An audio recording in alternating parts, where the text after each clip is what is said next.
Les Lefebvre de Batiscan. Chapitre 17. Le lac Saint-Pierre. On avait réglé la note du tailleur d'habits, Guillaume Chartier, et on s'était embarqué pour une autre escale qui mènerait le canot jusqu'au lac Saint-Pierre. C'était à cet endroit, près de Trois-Rivières, que le danger iroquois était le plus sérieux. La situation politique des Iroquois n'a jamais été tellement intéressante pour ce peuple important d'Amérique du Nord. Le problème était né d'une erreur de jugement ou d'une coïncidence d'événements de la part de 6 explorateurs coincés à la fin de l'hiver au tout début de la colonie. Champlain, chef du groupe, avait dû prendre parti pour les Algonquins contre les Iroquois. Ceux-ci, par la suite, ne purent jamais avoir confiance aux autorités françaises. Par contre, ils avaient également goûté aux fourberies des Anglais, de sorte qu'ils se trouvaient constamment ballottés entre ces deux pôles. Les Iroquois étaient une confédération très puissante, appelée les 5 Nations, et ils ont toujours tenté de défendre leur politique. Ils n'acceptent pas d'être ni les sujets d'Angleterre, ni les sujets de la France. Ils veulent garder leur autonomie et demeurer une puissance avec qui ces nouveaux venus d'Europe doivent compter. L'esprit élitiste européen ne percevra jamais cette politique qu'il ne peut attribuer à des sauvages primitifs.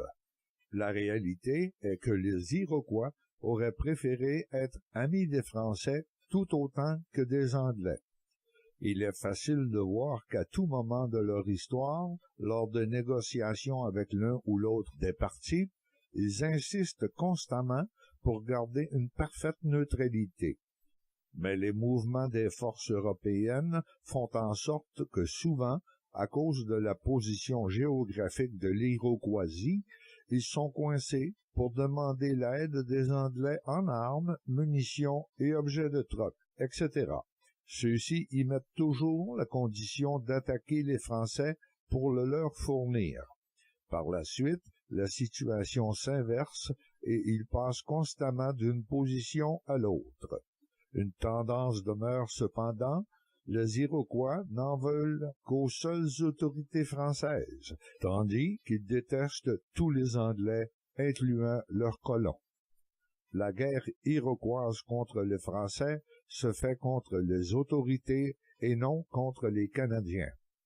Les Iroquois attaquent là où siègent ces autorités, c'est-à-dire Montréal et Trois-Rivières. Québec étant trop bien défendu, ils laissent les Anglais s'y risquer. Rencontrer des Iroquois sur le fleuve entre Montréal et Trois-Rivières résultait parfois, pour un colon canadien, en affrontement, mais c'était loin d'être toujours le cas. Nous arrivons bientôt à Villemur, la seigneurie d'Alexandre Battier, située en face de Sorel. C'est un excellent couvreur de bois, ce seigneur-là, indiqua François à Gabriel. De plus, il développe très bien sa seigneurie. Mais j'étais capitaine d'armée française, pas très facile comme seigneur. Il a formé sa propre compagnie de soldats pour participer à l'attaque contre les Tson-on-Toin, montée par Denonville l'an dernier. C'est une fichue erreur, à mon avis. Pourquoi une erreur? Demanda la taille. Parce que les Français s'imaginent qu'ils peuvent effacer les Iroquois de la surface de la terre. Même le vieux Frontenac, malgré son expérience avec eux, semble de stabile. Il croit que tous les Amérindiens sont des sauvages sans culture. Si jamais tu fréquentes les Iroquois, tu te rendras compte qu'à plusieurs égards, ils sont beaucoup plus civilisés que les Européens. Je te ferai rencontrer Ménage-Fort des Groseilliers bientôt. Il pourra te parler d'eux. Ils sont loin d'être barbares sanguinaires comme disent les Jésuites. D'ailleurs, si tu analyses le comportement de Joseph sans préconçu, tu te rendras vite compte que pour un sauvage, il peut en remontrer à plusieurs Européens sur l'honneur, l'honnêteté et le respect de tout ce qui nous entoure, incluant les êtres humains. Gabriel crut entendre un « hug » venant du devant du canot. Je dois admettre que Joseph est l'homme le plus posé et le plus en contrôle de ses émotions que j'ai jamais rencontré, avoua-t-il. Il est également l'homme le plus réfléchi que je connaisse, avoua Duclos. S'adressant à l'Algonquin, il lui dit « Qu'est-ce que tu penses de nous arrêter à l'île aux ours avant d'entrer dans le lac Saint-Pierre, Joseph? » répondit l'Indien. « Allons-nous voir des ours, père? » demanda Louise. « Peut-être. » se contenta de répondre François. « Pourquoi s'arrêter s'il y a des ours? » insista la jeune fille. « Parce que ça nous donne 3 voies navigables si on doit s'éclipser. »« S'éclipser de quoi? » continua Louise. « Les Iroquois, peut-être. » Et l'échange s'arrêta sur ces mots. Arrivés à 50 pieds du rivage de l'île, 2 canots surgirent des arbustes de chaque côté de celui de nos voyageurs. 8 Iroquois leur coupaient la retraite. « Bougez pas, » intima François à son monde. Il leva la main, paume ouverte, la ramena sur son cœur et l'éloigna de son buste vers le rivage devant lui. L'un des Iroquois répéta le signe, et les 3 canots accostèrent simultanément. Joseph, comme d'habitude, sauta du canot pour le monter sur la grève. Les Iroquois saisirent leurs fusils, Joseph se retourna vers eux et croisa simplement les bras en les regardant d'un air hautain. Les 3 plumes d'aigle attachées sur le côté droit de sa tête informaient ses ennemis qu'il contemplait ce jour-là un grand guerrier. Même Gabriel, qui le regardait, percevait très clairement le même message. Il comprenait maintenant ce que Joseph avait voulu lui signifier lorsqu'il avait dit « plus important de communiquer sans se servir de mots ». Les Iroquois restèrent assis dans leur canot. François murmura aux 2 jeunes gens « Ne bougez pas ». Lui se leva et descendit du canot pour ensuite aller se tenir à côté de Joseph exactement dans la même posture. François, cependant, concentrait son regard sur l'Iroquois qui avait répondu à son signal et qui descendait de son canot. Lorsque les autres braves voulurent descendre, l'Indien leur fit signe de rester sur leur position. L'Iroquois n'avait pas ramassé son fusil. Il vint se placer devant Duclos, croisa les bras et adopta la pose, les yeux dans ceux du coureur de bois. « Le Canadien Duclos retourne chez lui avec un canot bien rempli, » lui dit-il. « J'arrive de Montréal où j'ai mené ma fille pour acheter le nécessaire à sa maison. »« Ta fille et le Canadien dans le canot? »« Oui. »« Et l'homme près d'elle, c'est un guerrier? »« Un très grand guerrier. Aucun blanc ne peut le battre, ni ici, ni de l'autre côté de la Grande Eau. »« Je peux peut-être le battre, » dit l'Iroquois en se retournant pour regarder Gabriel. « Tu peux essayer, mais je te le conseille pas. Tu risques ta vie inutilement, ce qui n'est pas digne de la sagesse d'un grand chef. » L'Indien se dirigea vers le canot de Duclos, qui le regardait s'éloigner sans s'y opposer. Joseph, quant à lui, fixait toujours les autres guerriers iroquois sans broncher. Le chef iroquois se pencha sur le canot et entreprit de fouiller dans le matériel de cuisine. Louise devint écarlate, agrippa le couteau de chasse à la jambe de Gabriel et se leva en pointant l'arme vers l'Iroquois. « Pas touché !» cria-t-elle, rouge de colère. À ce cri, les Iroquois qui fixaient Joseph se retournèrent, aperçurent la jeune fille menaçant leur chef et éclatèrent de rire. L'Indien près de Louise se retourna vers François. « Ta fille me semble plus dangereuse que ton grand guerrier, » déclara-t-il en souriant. « Ce grand guerrier deviendra son époux bientôt.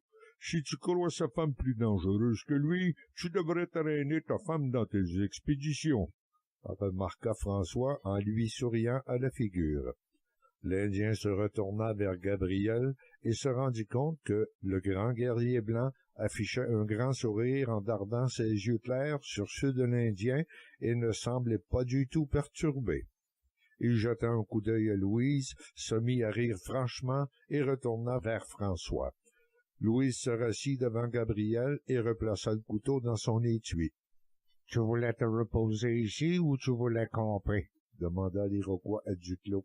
« Je vais me reposer ici et repartir afin d'arriver chez moi avant ce soir. »« Tu parais certain de partir, » remarqua le chef. « Je le suis, c'est évident.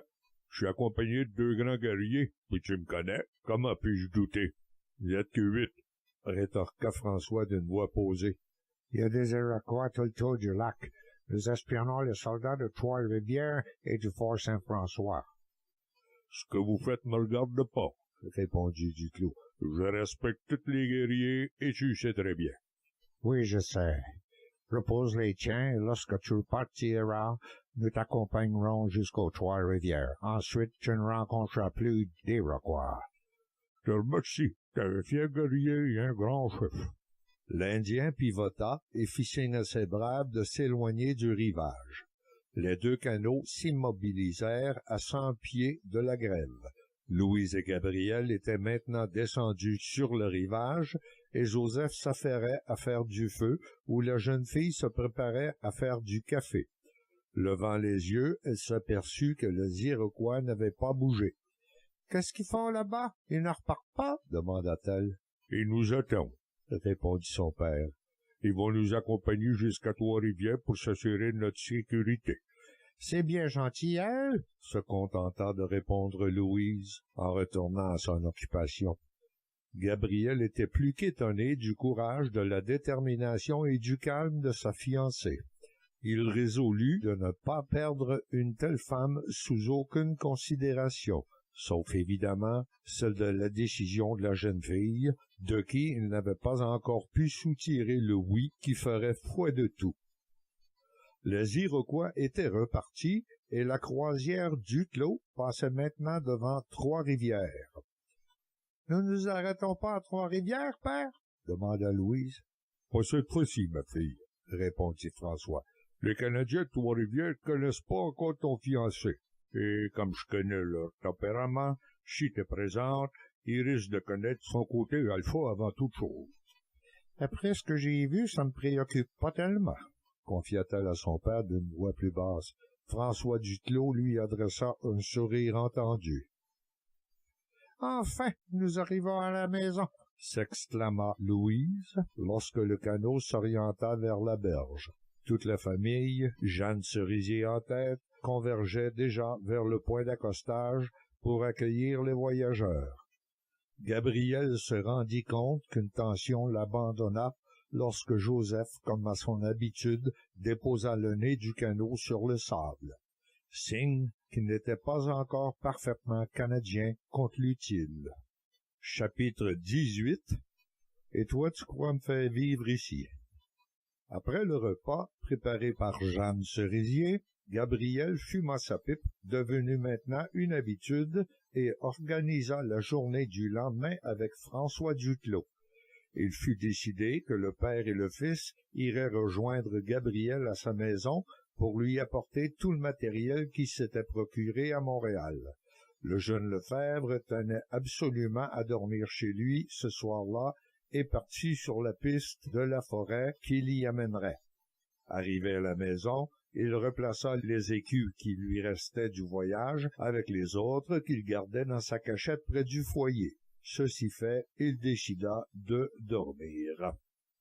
Au réveil, il savait exactement ce qu'il avait à faire. 1.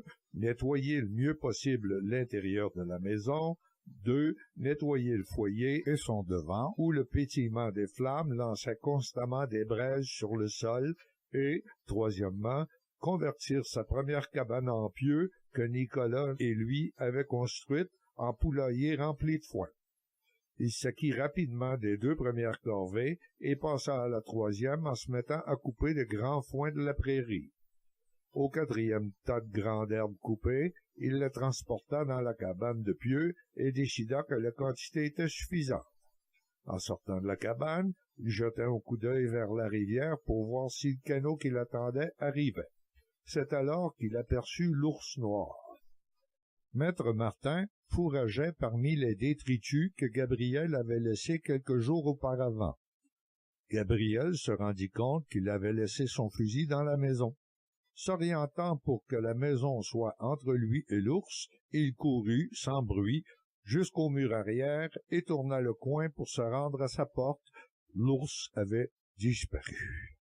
Dépité, Gabriel entra chez lui et se prépara un petit déjeuner. Le menu de ce matin serait la seule chose qu'il avait chez lui. une tranche de cuisseau de chevreuil pendue près du foyer, cuit au moyen d'une branche en fourchette, à laquelle il piqua sa pièce de viande, pour ensuite l'installer, incliné un peu en retrait du feu. Se rendant compte que le repas serait plutôt sec, il décida d'aller chercher de l'eau à la rivière.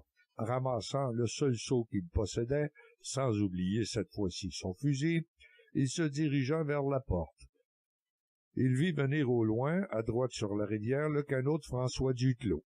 Il vit au même instant devant lui Maître Martin qui était réapparu parmi les détritus. Déposant son seau tout doucement, il visa l'ours derrière l'épaule et laissa partir son coup. Bang! Et l'ours s'affaissa.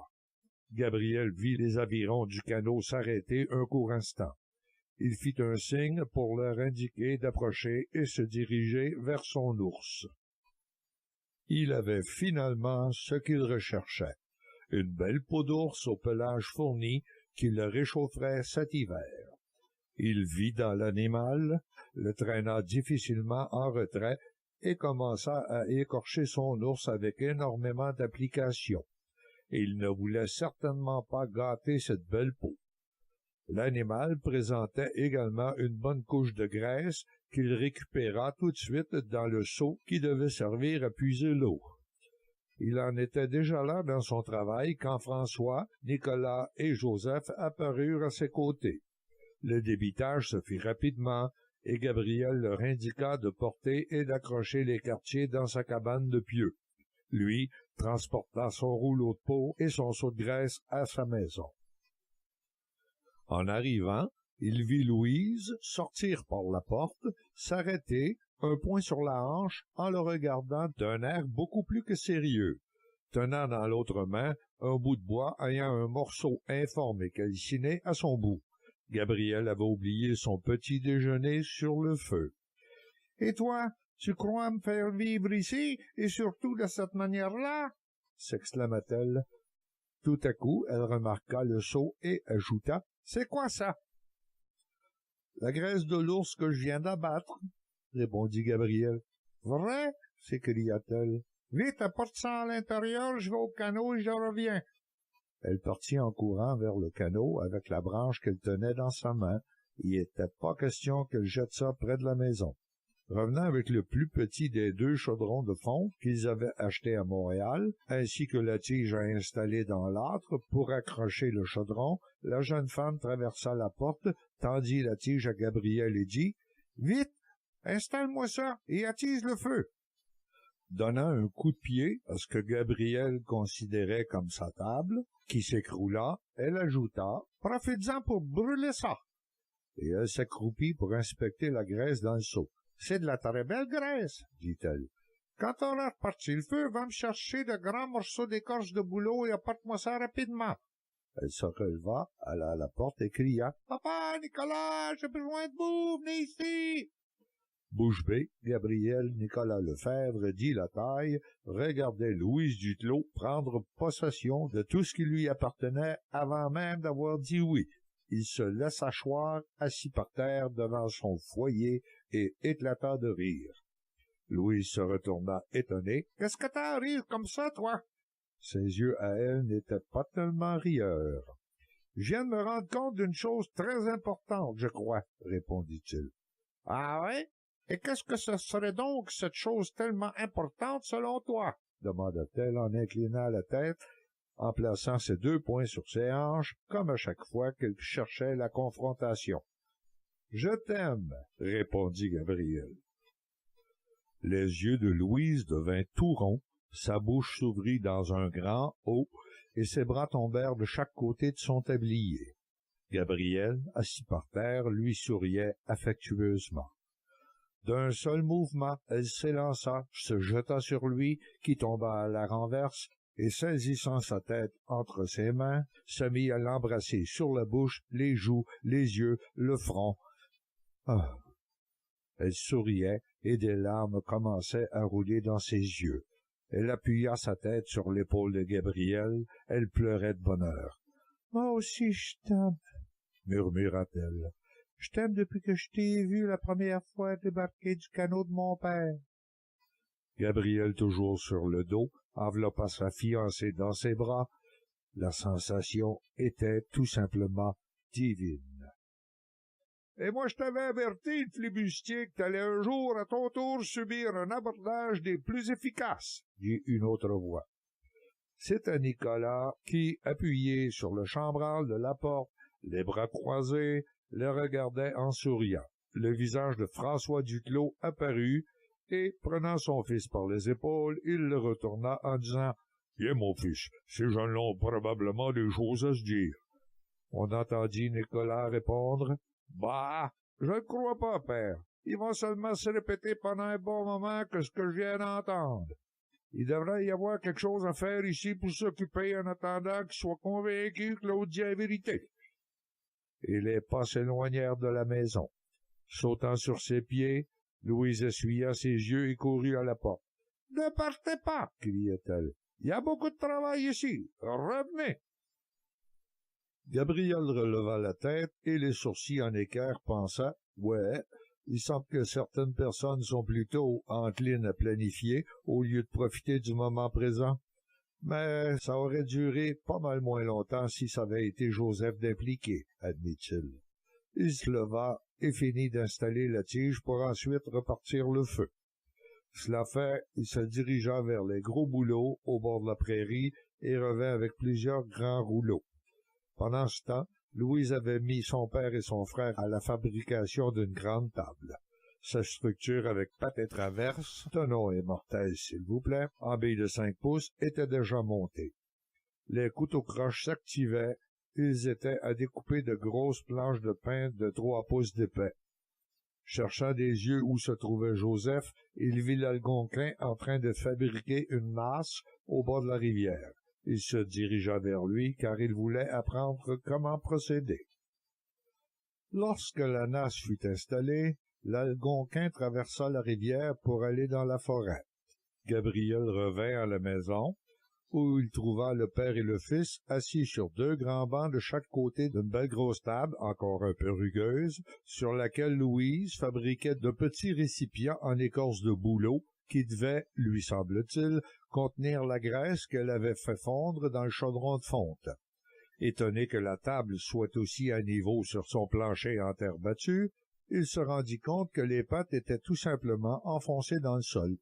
« Quelle belle table! Merci 1000 fois, mes amis! »« T'étais parti où? » demanda Louise. « Apprendre comment on fabrique et installe une nasse dans une rivière, » répondit le jeune homme. « Je peux t'aider à quelque chose? » François et Nicolas se regardèrent en mordant leur pipe pour ne pas éclater de rire. Louise répondit « Pas pour l'instant, merci. Tantôt, il faudra entrer tout le barda qui est dans le canot, mais je dois finir ma graisse avant d'organiser ça. Aussi bien en profiter pour te reposer un peu. » Gabriel se rendit compte que ses 2 amis se retenaient difficilement pour ne pas pouffer de rire. La maison de Gabriel Lefebvre, dit Lataille, avait maintenant une maîtresse. C'était indiscutable. La graisse d'ours était versée et refroidie dans les récipients d'écorce. Mais Louise avait fabriqué beaucoup trop de récipients pour la quantité de graisse disponible. Il allait lui en faire la remarque quand elle prit un récipient vide et le plaça sur un récipient plein, qui glissa à l'intérieur du premier. Il remit sa pipe dans sa bouche, c'était préférable, pensa-t-il. Gabriel fut content d'avoir installé une grosse pièce de bois franc qui sortait du mur sur toute la largeur, au-dessus du linteau de l'âtre, lorsqu'il vit Louise y placer ses casseaux de graisse. Cette tablette était la place idéale. « Bon, c'est le temps de vider le canot, » décida-t-elle. Les 3 hommes se levèrent, se rendirent au canot et revinrent l'un après l'autre les bras pleins. Rien n'entra dans la maison sans que Louise, se tenant à la porte, indique où placer ce que chacun apportait. Parmi les articles que Gabriel gardait pour la traite des fourrures, elle choisit ce qu'elle croyait nécessaire à la maison, dont une chaudière de métal, et une petite hachette, et fit transporter le reste dans la cabane en pieu, spécifiant de placer cela par terre et qu'elle irait s'en occuper quand elle aura terminé dans la maison. Elle n'en eut pas l'occasion, car comme elle finissait, Joseph entra avec ses 2 hérissons et un paquet fait avec de l'écorce de bouleau. Accrochant les hérissons au bout du banc, près de lui, il plaça son paquet sur la table et fit signe à Louise de le déballer. Aussitôt fait, elle sauta sur ses pieds et alla embrasser l'Algonquin sur les 2 joues.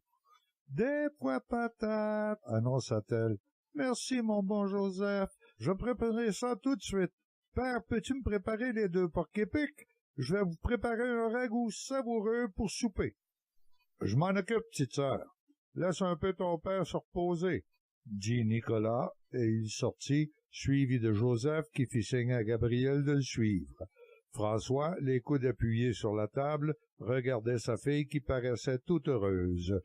Son propre cœur baignait dans la joie à la voir ainsi travailler rayonnant de bonheur. L'Indien se rendit au bord de la rivière et, avec l'aide du jeune Canadien français, sortit la nasse qui contenait déjà 3 grosses anguilles. On replaça la nasse dans le cours d'eau et on ramena les anguilles à la maison. La jeune femme décida de préparer l'une des anguilles pour son ragoût. Elle venait d'imaginer une nouvelle recette. Elle pétillait de satisfaction à cause de tout le travail qui avait été fait en cette seule journée. Pendant que son ragoût mijotait dans le gros chaudron de fonte, elle s'occupa d'apprêter les 2 dernières anguilles pour le repas de Gabriel du lendemain. Entre-temps, elle demanda à son père de montrer à Gabriel comment fabriquer des bols avec des morceaux d'écorce de bouleau qui restaient. Ce dernier réussit à fabriquer 5 bols qui s'avérèrent très adéquats. Gabriel n'avait pas de thé des bois encore chez lui, mais il réservait à tous une belle surprise. Sans que personne ne s'en rende compte, il avait acheté à Montréal un assez gros paquet de vrai thé qu'il avait trouvé chez De Coigne, tout juste avant de partir de l'entrepôt. Il présenta le paquet à Louise qui, enchantée, en fit une infusion dans sa bouilloire neuve et la servit dans 7 tasses qu'elle n'avait pas oublié d'inclure dans les achats de Gabriel. Le soleil se couchait lorsque les Duclos quittèrent la maison. Louise, au moment du départ, mentionna qu'il serait bien d'avoir un gros fût à l'extérieur, près de la porte, pour ramasser de l'eau. Mais comme il n'y en avait pas dans cette maison, il fallait bien s'en passer. Elle embrassa Gabriel, cette fois-ci sur la bouche, en lui souhaitant une bonne nuit, et emboîta le pas de son père vers le canot où attendait Joseph. Nicolas appliqua une bonne tape sur l'épaule de son ami en lui serrant la main et en affichant un grand sourire. Gabriel, lorsqu'il vit le canot s'éloigner, rentra dans sa maison, s'alluma une pipe et vint s'asseoir sur le coin du banc qu'il avait approché du foyer. Il se rappelait très clairement avoir vu un gros tonneau de bois, tout neuf, près de la porte d'entrée de la maison de son voisin Mathurin Cadet. Mathurin savait fabriquer des tonneaux, il en était convaincu. Demain matin, Gabriel irait vérifier sa nasse et apporterait quelques anguilles à son voisin, histoire d'entretenir les bonnes relations. Il se versa le reste du thé de la bouilloire et revécut mentalement la merveilleuse journée qu'il venait de traverser. Il dut admettre que ce autre chose qui contrôlait tout savait vraiment y faire. Il pensa à ses parents à Paris qui devaient s'inquiéter à son sujet. Il décida de demander à Nicolas, qu'il savait capable d'écrire, s'il voulait bien lui rédiger une lettre qu'il leur ferait parvenir par un bateau du printemps suivant. Lorsqu'il se coucha, il décida de ne pas oublier de demander à Mathurin les instructions pour fabriquer un lit à baldaquin semblable à celui qu'il avait fait pour sa Catherine. C'est sur cette pensée qu'il sombra dans le sommeil. Chapitre 19. Encore des ajouts. Gabriel se réveilla tôt, attrapa son fusil et descendit vers la rivière. On arrivait à la fin d'octobre, mais la nasse était pleine d'anguilles quand même. Gabriel en garda 2 dans sa chaudière, que Louise avait choisie, et mit les 3 autres dans le seau en bois, pour ensuite prendre le chemin vers son voisin Mathurin-Cadotte. Il l'avait trouvé en train de construire une grande cabane en pieux près de la rivière. Mathurin lui expliqua que c'était là leur poste de traite pour le printemps suivant, si Lefebvre voulait bien se joindre à lui. Les sauvages qui descendraient la rivière ne pourraient pas le manquer, et s'arrêteraient pour faire du troc. Ils mettaient cependant une condition à leur association. Même si la loi le permettait depuis quelque temps, Mathurin n'avait pas l'intention de donner d'eau-de-vie à ses clients. Gabriel fut heureux d'apprendre l'opinion de Mathurin sur le sujet. C'était là une question qu'il tracassait depuis un bon moment. Il accepta donc sa proposition avec joie. Il apprit également que Mathurin avait déjà fait une entente avec François Duclos à leur départ de Montréal pour s'associer dans ce poste de traite. Lui construirait l'emplacement et François fournirait l'inventaire. Cet inventaire venait de doubler avec la participation de Gabriel, heureux de l'implication du vieux coureur de bois. Ils se sépareraient les parts à 3. Au problème que Gabriel lui présenta, Mathurin lui répondit « J'en ai fabriqué 2 des tonneaux. Prends celui qui est dans la cabane derrière la maison, il est vide. J'aurais bien le temps de m'en fabriquer un autre cet hiver. J'ai prévu du bois en train de sécher dans cette même cabane. Tu vas voir, j'en ai un bon paquet. » Et il accompagna Gabriel jusqu'à chez lui. Lorsqu'il remit le seau de bois avec les 3 grosses anguilles à Catherine, elle jubila et annonça qu'elle allait tout de suite préparer un pâté d'anguilles, duquel Gabriel devrait lui donner des nouvelles. Il fut donc invité pour le repas du midi. Le reste de l'avant-midi fut consacré à apprendre comment travailler le bois pour fabriquer un lit à baldaquin, une chaise et même une roue que Gabriel voulait pour se fabriquer une barouette. Il fut étonné de découvrir à quel point Mathurin usait de son couteau-croche à toutes ses fins. C'était vraiment un outil à tout faire. Il arriva chez lui tôt l'après-midi avec son gros tonneau qu'il transportait sur son dos, pendu par une large lanière de cuir qui lui passait sur le front. Il venait d'inculquer comment s'y prendre pour faire un portage lors d'expéditions de traite. Catherine, la femme de Mathurin, avait insisté pour mettre au fond du tonneau une grosse miche de pain et une bonne tranche de pâté d'anguille. Gabriel avait noté que Mathurin disposait d'un four à pain à côté de son gros foyer. L'excellente idée mijotait dans son esprit en marchant. Approchant de chez lui, il aperçut de la fumée sortir de la cheminée. Il avait de la visite à la maison. Il plaça le tonneau à gauche de la porte et entra avec son pain, son pâté et son fusil, qu'il appuya au mur à sa droite.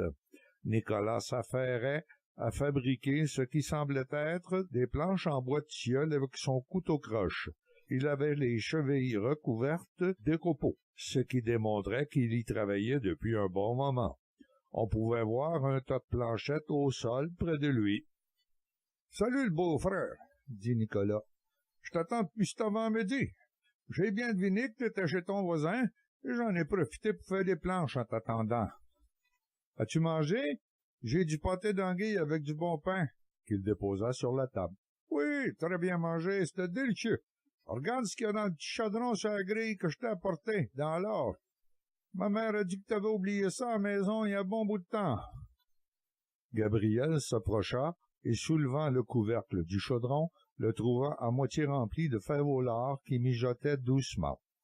L'arôme se répandit aussitôt dans la maison.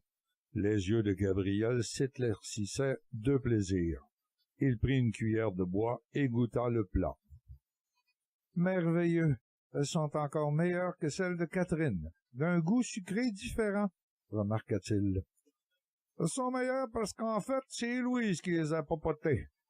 Et d'un goût sucré différent parce qu'elle a employé du sirop d'érable au lieu de la melasse. Bon, mange un peu et viens m'aider. On va te fabriquer une huche à pain avec ces planches et on va commencer à te monter une dépense. C'est quoi une dépense? Demanda Gabriel. C'est une grande armoire pour mettre la nourriture des articles de cuisine. Quand tu auras vu comment faire la première, tu pourras t'en fabriquer une autre pour servir de lingerie. Nicolas, t'arrêtes jamais de travailler. Qu'est-ce que tu dirais d'une tasse de thé en fumant une pipe avant de commencer? D'accord, mais on a le temps de préparer des goujons avant que l'eau se mette à bouillir.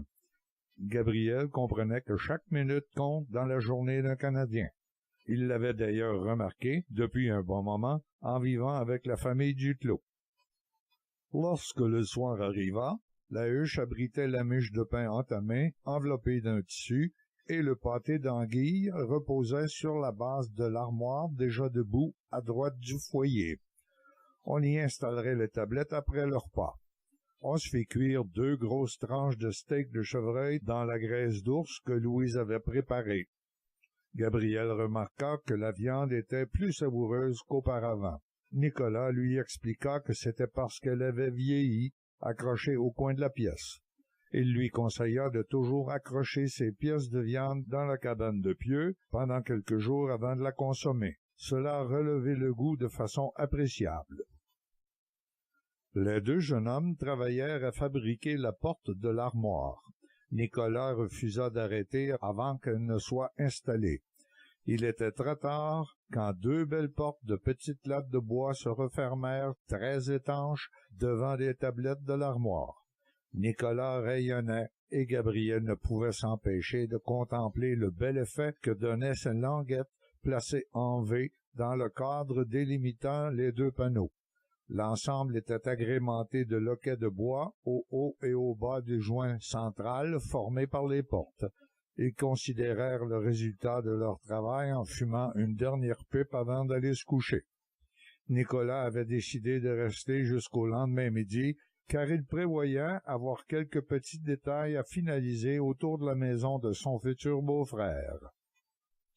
Le lendemain matin, au moment où les 2 jeunes hommes buvaient leur dernier café, Joseph entra dans la maison avec son gros chien loup à ses côtés. Il fit signe au chien de se coucher près de la porte et le chien s'y écrasa aussitôt. Joseph portait une sorte de sac à dos qu'il décrocha et déposa sur la table. Quelque chose bougeait à l'intérieur du sac et Joseph en tira un beau petit chien louveteau qui se mit à courir sur la table en fouettant sa queue dressée. Les 2 jeunes gens l'attrapèrent et se mirent à le flatter. Le petit chien les mordait en jouant. Joseph a porté chien à son ami canadien-français. Être bon compagnon pour la chasse si chien bien dompté. Quel merveilleux cadeau, Joseph! Je te suis infiniment reconnaissant, répondit Gabriel en saisissant l'avant-bras de l'Algonquin qui le serra avec effusion. Lui est le fils de mon chien. Lui est devenu très bon chien. Permets-moi, dans ce cas, de remercier ton beau chien, répliqua Gabriel en décrochant l'os du cuisseau de chevreuil auquel il restait encore un peu de viande. Il donna l'os au chien qui fouetta sa queue en reconnaissance. Le gros os ne pesait rien dans la bouche du molosse. Joseph ouvrit la porte et lui fit signe d'aller dévorer son os à l'extérieur. Le chien-loup sauta par la porte et s'éloigna de la maison avant de s'accroupir devant un travail à faire consciencieusement. Gabriel servit une tasse de café à son ami sauvage et lui tendit sa blague à tabac. À la fin de l'avant-midi, Gabriel avait terminé de préparer les billes de pain qui allaient servir au lit à baldaquin. Il lui restait à les assembler. Nicolas s'était chargé de faire et installer différents crochets dans la cabane de pieux, et Joseph apparut avec une belle paire de raquettes qu'il venait de fabriquer pour Gabriel. Celui-ci les suspendit, croisés, sur l'extérieur du mur à droite de la porte. La nasse avait été tirée de la rivière, ne contenant qu'une seule anguille, que Gabriel s'empressa de faire bouillir. On avait donc accroché la nasse dans la cabane de pieux. La saison pour l'anguille était finie. Le petit chien avait été attaché avec une longue lanière au piquet qui avait servi au bœuf lors de la construction de la maison. Le chien-loup était couché près de lui et subissait patiemment les assauts constants du petit louveteau. Entrant dans la maison, Gabriel aperçut Nicolas en train d'installer 2 beaux crochets de bois d'érable bien lustrés, un pied au-dessus de la tablette d'érable en haut du foyer. « Voici où tu pourras installer ton fusil chargé et prêt à faire feu, » lui dit-il. « J'ai également pensé à tes pistolets, un sur le côté caché de l'armoire et l'autre où tu croiras préférable. Il y a aussi des goujons plantés près de la porte pour ta rapière et tes capots. Je pense que tu commences à être assez bien installé. En penses-tu? » « J'aurais jamais cru tout ça possible en si peu de temps, » répondit Gabriel. « Je vous dois tous une fière chandelle. »« Tu ne dois absolument rien. C'est normal de s'entraider un petit brin de temps en temps. Bon, moi je dois retourner à la maison. Le père a besoin de moi cet après-midi. Attends pas trop longtemps avant de venir nous visiter. Ma sœur va devenir bougonne, et c'est nous qui allons trinquer, » ajouta-t-il en riant. Les hommes se serrèrent la main avant de se séparer. Joseph n'avait pas manqué de venir saluer son ami le jeune Duclos à son départ. Les 2 hommes, le blanc et l'Indien, regardaient leurs camarades s'éloigner sur la rivière.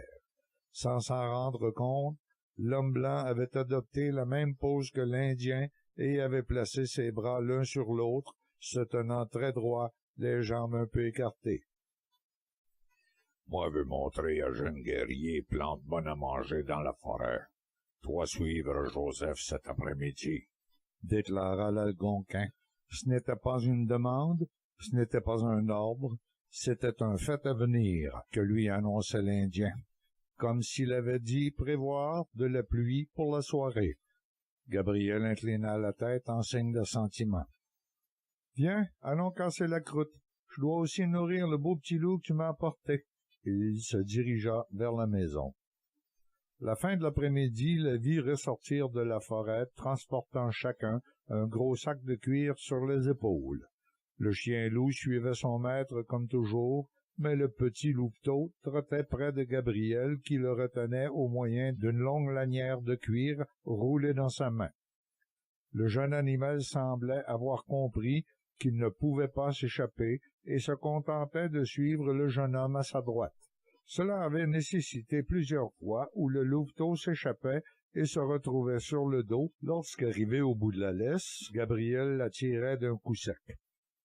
Gabriel avait aussi remarqué que son chien n'était pas porté à aboyer comme les chiens que lui jugeait normaux. D'ailleurs, le chien de Joseph n'aboyait jamais non plus. Il se rendit compte que ces chiens étaient beaucoup plus près du loup que du chien domestique. Il remarqua également que son petit louveteau portait la queue haute et courbée sur son dos, tandis que le chien de Joseph gardait la sienne basse.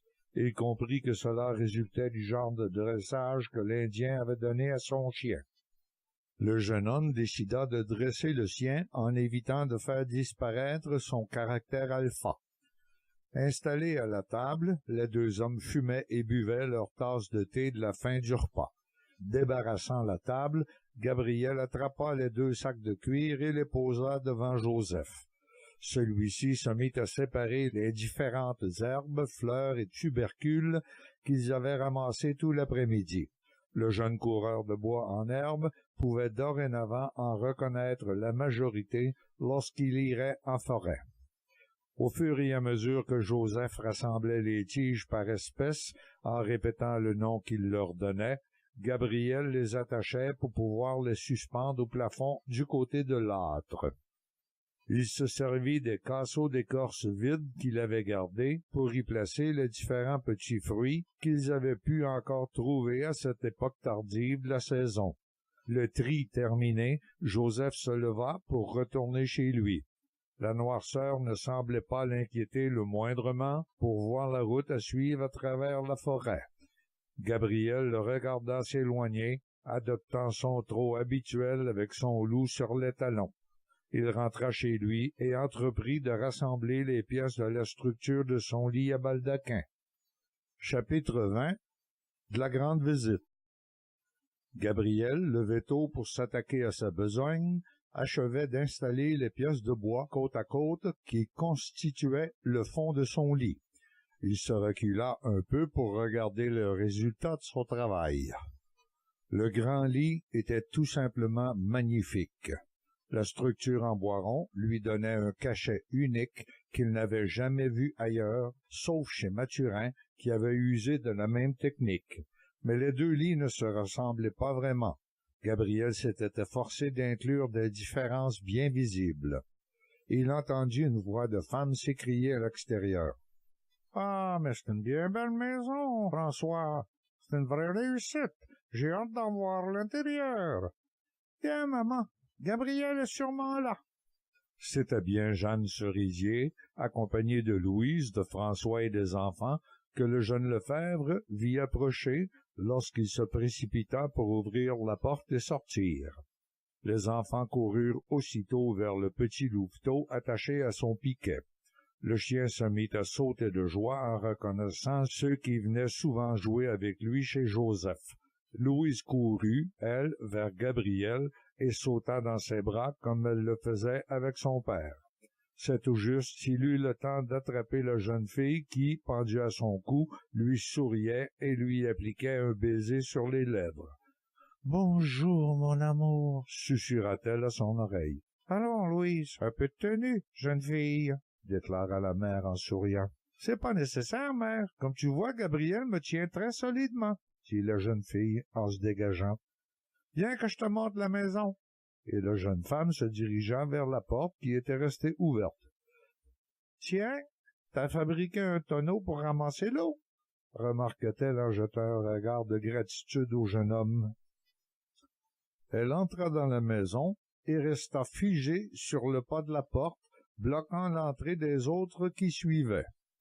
Tous la virent, les yeux écarquillés, semblant suffoquer, placer ses mains sur son cœur. Elle venait de voir son grand lit à baldaquin. « Comme il est beau! » s'exclama-t-elle. « Et tu as des armoires, et une huche à pain, et des herbes pendues à sécher, et des légumes sauvages, et des... Ah. » Elle alla s'asseoir sur le coin du banc, près de la table, pour ne pas s'écrouler. « Maman, regarde comme c'est magnifique! » s'écria Louise. Jeanne Cerisier n'en revenait pas, elle non plus. Les mains jointes sur son corsage, elle contemplait l'intérieur de la maison, n'en croyait pas ses yeux qui s'embuèrent quelque peu. Elle était tellement heureuse pour sa Louise. Elle ne put s'empêcher de prendre Gabriel dans ses bras et le serrer contre elle en lui administrant 2 beaux gros baisers sur les joues. Le jeune homme ému se retourna vers François, qui lui souriait, et lui serra la main. « Bravo, fils, dit-il, c'est tout simplement admirable. » Nicolas, appuyé au chambranle de la porte, savourait l'étonnement et le plaisir de chacun. Il fit un clin d'œil complice à son ami. Jeanne se mit à fouiller partout, inspecta les gerbes qui pendaient du plafond, ouvrit quelques casseaux contenant la graisse d'ours et en trouva contenant de petits fruits, pendant que, durant tout ce temps, Louise flattait chaque pouce des montants de son lit à baldaquin qu'elle ne pouvait cesser d'admirer. Elle voyait déjà le gros matelas de plumes qu'elle préparait à la maison, couvert de la belle courte pointe que sa mère assemblait comme cadeau à sa fille.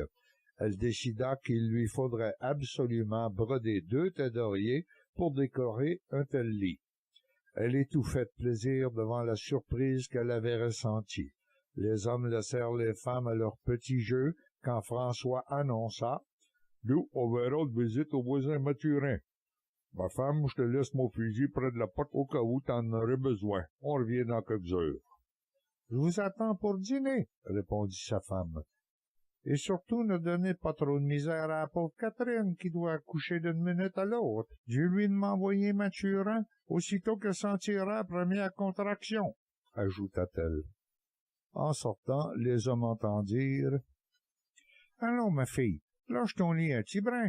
T'as pas idée de ce que j'ai trouvé dans cette maison tenue par un homme. C'est simplement incroyable. » Ils trouvèrent Mathurin assis sur une bûche en train de fendre des bardeaux de cèdre de 2 pieds et demi de long, avec un maillet et une plaine.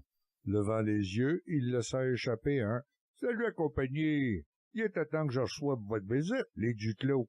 Je commençais à croire que je m'étais installé au Grand Lac, c'est Michael. » et il sauta sur ses pieds pour accueillir son monde avec des poignées de main chaleureuses et un sourire fendu jusqu'aux oreilles. « Viens voir notre poste de traite, François. Je pense que tu vas être content. Les bardeaux sont justement sur le toit. Je suis quasiment prêt à y poser. » La cabane était spacieuse et un gros comptoir la séparait en deux parties. Une première pièce fermée occupait la moitié de l'espace derrière le comptoir du côté droit.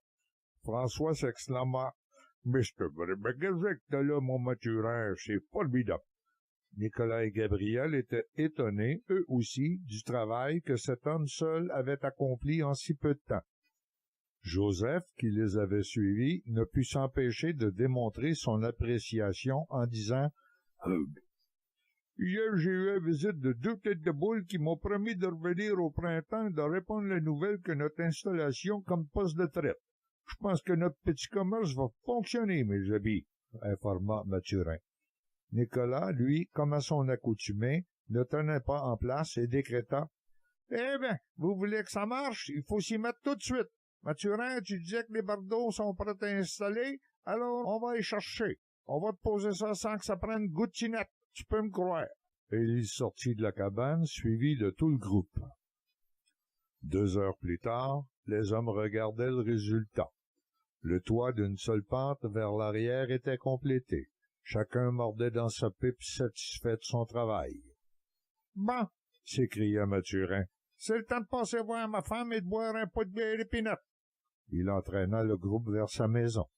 Catherine, portant bien sa bedaine, bourdonnait autour du foyer lorsque la tralée d'hommes pénétra dans la maison. « Ma femme, on a de la compagnie !» annonça Mathurin comme si sa femme était aveugle. « Bonjour tout le monde, assisez-vous, je vous apporte des gobelets et un bac de bière. » Joseph, fouillant dans sa gibecière, en sortit une gourde en cuir imperméabilisée qui contenait une assez grande quantité d'un liquide et s'approcha de la maîtresse de cette maison. « Femme m'a demandé de te donner huile spéciale pour Catherine, » dit-il, en lui tendant la gourde. « Merci, mon bon Joseph, et remercie Onadeyou pour moi.